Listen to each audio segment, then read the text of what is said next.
Bonjour les amis, bonjour les cryptopreneurs, c'est Christian et bienvenue sur la Affranchi. Aujourd'hui, je vais couvrir les layer 2. Pour ceux qui ont une stratégie d'investissement qui repose sur la diversification, vous avez certainement investi sur différents types de crypto-monnaies dépendamment de leur utilité, sur différents types de blockchains dépendamment de leur utilité.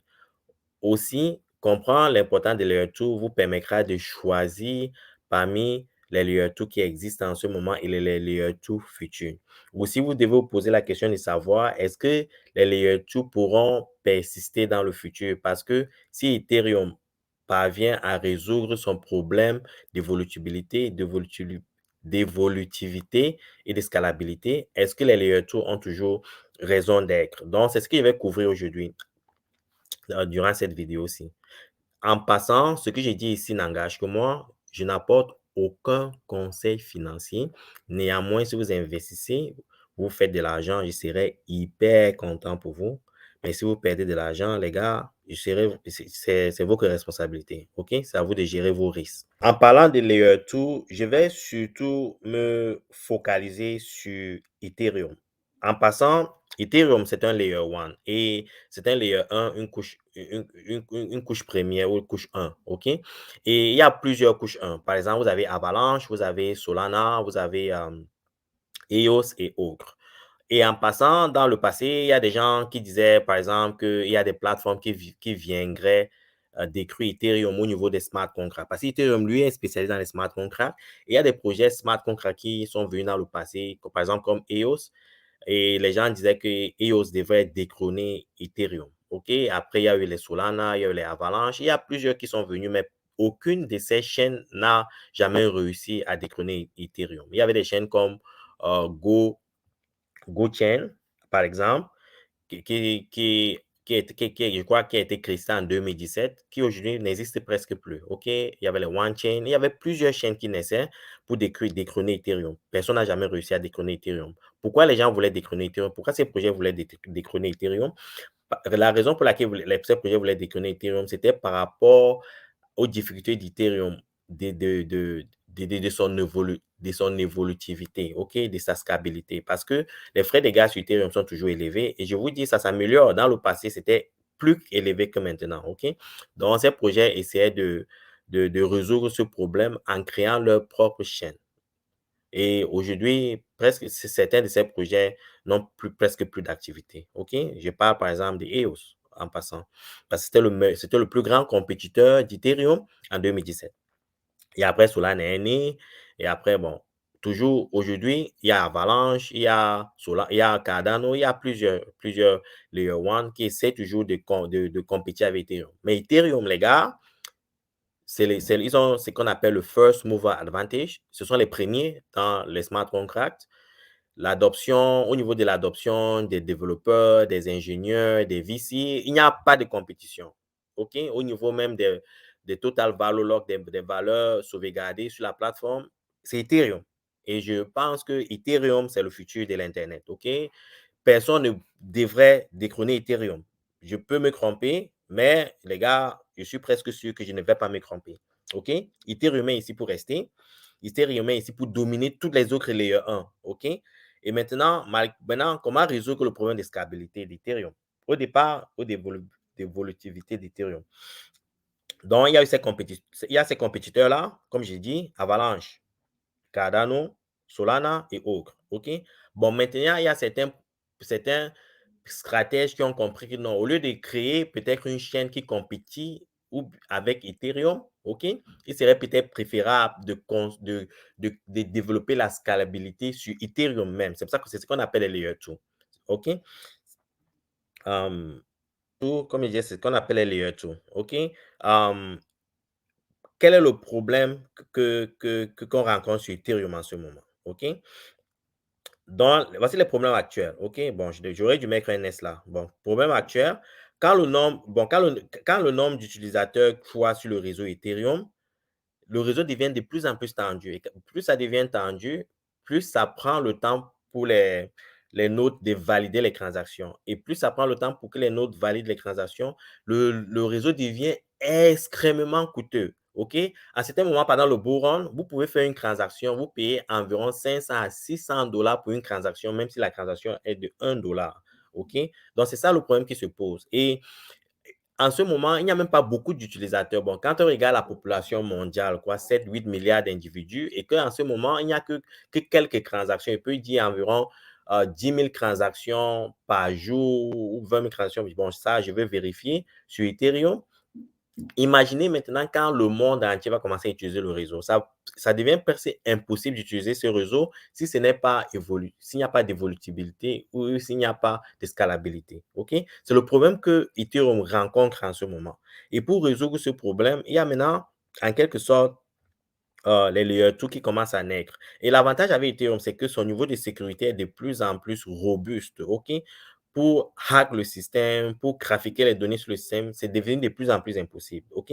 C'est pour ça que la blockchain Ethereum devient de plus en plus utilisable et adoptée par les individus. Concrètement, et c'est aussi décentralisé par rapport aux projets comme Solana ou Cardano. OK? Donc, bon, je pense que Cardano est assez décentralisé. Bon, comparé à Solana, quand même, Ethereum est vraiment plus que décentralisé. Solana est encore, je peux dire, centralisé. Ethereum est beaucoup plus décentralisé. OK? Donc, il faut comprendre ces différences-là avant de vous positionner. Mais en ce qui concerne maintenant les layer 2, il faut aussi comprendre la différence entre ces layer 2. Il y a des layer 2 qui reposent sur une technologie qu'on appelle Optimism Rollup et il y a il y a une deuxième, il y a des projets qui reposent sur des technologies qu'on appelle ZK Rollup, Zero Knowledge Rollup. Je vais faire des vidéos sur ça, ce n'était pas le point de ma vidéo aujourd'hui, mais il faut comprendre ces différences-là et comprendre leur importance. Mais grosso modo, Optimism Rollup, en quelque sorte, les coûts sont un peu plus élevés par rapport au Zero Knowledge Rollup. Ils utilisent deux systèmes différents, OK? Et le Zero Knowledge Rollup a plus de sécurité que le Optimism Rollup, OK? Donc, il faut comprendre ces différences-là si vous voulez entrer dans le domaine technique, dans les domaines fondamentaux un peu plus avancés pour vous positionner sur ces crypto-monnaies-là.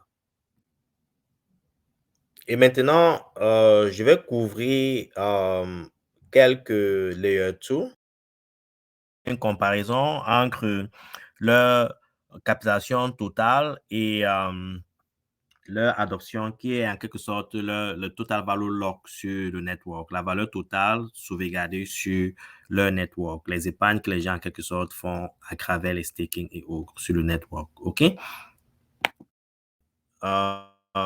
Par rapport à leur capitalisation. Sur cette liste-ci, nous avons Polygon, qui a une captation de 5,1 milliards de dollars. Mantle, une captation de 1,3 milliard de dollars. Optimism, 1,1 million de dollars. Arbitrum, qui est quatrième, avec une captation de 1,1 million de dollars. Un peu la même chose qu'Optimism. Et Immutable X, qui vient à la cinquième position. OK? Mais néanmoins, si vous êtes curieux, vous voulez faire un peu de recherche, vous allez naviguer sur la liste. OK? Et aussi, si vous voulez investir, il faut être très prudent. OK? Il faut aussi regarder le volume des transactions pendant les dernières 24 heures. Ceci est important parce que si vous voulez peut-être faire un crédit, vous voulez faire une entrée à court terme, il faut être capable de ressortir. Par exemple, si vous achetez un truc comme ZK Space, Zero Knowledge Space, oui, c'est une captation ça a des transactions de 566 000 dollars. Bon, c'est pas assez, quoi. Donc, s'il y a beaucoup de personnes qui veulent vendre au même moment, il est un peu difficile de sortir. Et donc, il faut regarder ça. C'est important. Par exemple, des gates, vous voyez seulement 11 000 dollars. C'est nul, ça. C'est rien. OK? Donc, l'important du volume pendant les 24 heures est aussi très important. Il faut prêter attention à ça. OK? Maintenant, vous voyez en termes de captation, Polygon domine et Immutable X vient à la cinquième position. Maintenant, regardons au niveau de l'adoption. Bon, le plus souvent, les paramètres que j'utilise sur l'adoption, c'est un peu la valeur totale fermée ou la valeur totale investie sur les plateformes à travers les staking et autres, les farming et autres. C'est ça ce qui m'importe le plus souvent. Donc, on va aller jeter un coup sur Diffalama. Et il y a Polygon Mantle. Bon, maintenant, on va regarder Polygon. OK? Polygon avec une captation de plus de 5 milliards de dollars. OK? Regardez un peu Polygon, regardez un peu la valeur totale fermée sur Polygon, à presque 800 millions de dollars, ce qui est aussi conséquent. Et parce que le prix de Polygon a baissé, plus le prix de Polygon, bon, plus cette valeur monte aussi. OK? Maintenant, Polygon, et on avait Mantle en deuxième position. Mantle.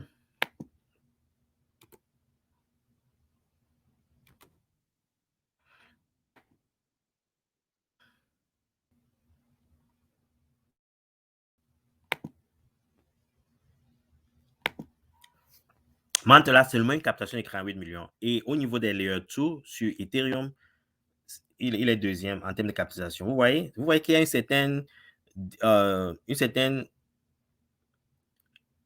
divergence entre les deux valeurs. Donc, deuxième en termes de capitalisation et en termes de total valeur de 38 millions. Je ne sais pas pourquoi c'est comme ça. Il faudrait que j'effectue beaucoup de recherches pour comprendre et je vais le faire et je vous reviendrai avec des informations. Ce n'est pas normal ça. Donc, je n'investirai pas sur Mantle par rapport à ce que je vois là. OK? Maintenant, regardons Optimism, qui était troisième. Optimism, vous voyez, a une valeur totale valeur de 640 millions de dollars, ce qui est conséquent, c'est pas mal. Maintenant, regardons un peu Abicrum qui était à la quatrième position. Vous voyez, Abicrum a un total valeur de 1,7 milliard de dollars. C'est même plus grand que le premier en termes de capitalisation Polygon sur les layers 2. OK? Donc, moi, j'investirais. Bon, si je devais investir, c'est cette donnée-ci qui me permettront peut-être d'aller sur Abicrum parce qu'en termes d'adoption, Abicrum, il y a beaucoup d'adoption. OK? Et maintenant, vous pouvez aussi comparer ces données-ci avec les autres layers 1 qui compétissent, qui essaient de compétir avec Ethereum. OK? Maintenant, regardons un peu avec Solana. OK? Solana, beaucoup de gens parlent de Solana.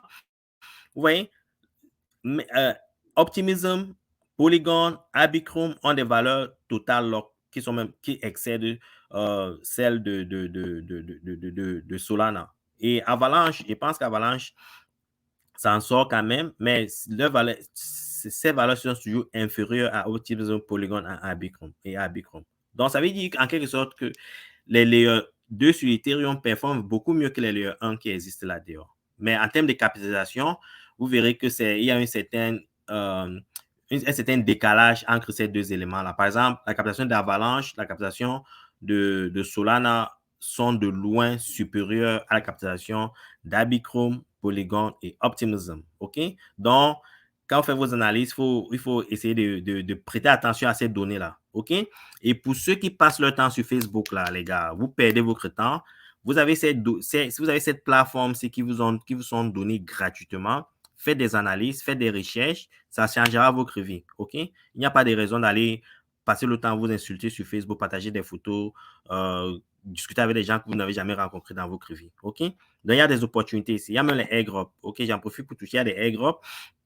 Les airdrops, il suffit d'interagir avec les plateformes et vous recevez des crypto-monnaies gratuitement. Et peut-être plus tard, ça pourrait vous aider à maximiser vos portefeuilles. Il ne faut pas sous-estimer les airdrops, mais en faisant attention surtout à ne pas mettre les virus dans votre système et perdre vos crypto-monnaies. Il faut faire très attention. OK? Ce que j'ai dit ici encore n'engage que moi. Néanmoins, si vous avez des questions, vous savez comment me joindre. Vous savez comment me joindre sur différents canaux, WhatsApp et aussi à travers les commentaires ici. OK? C'est ce que j'avais à vous partager avec vous aujourd'hui. OK? Et bonne journée à vous. Ciao.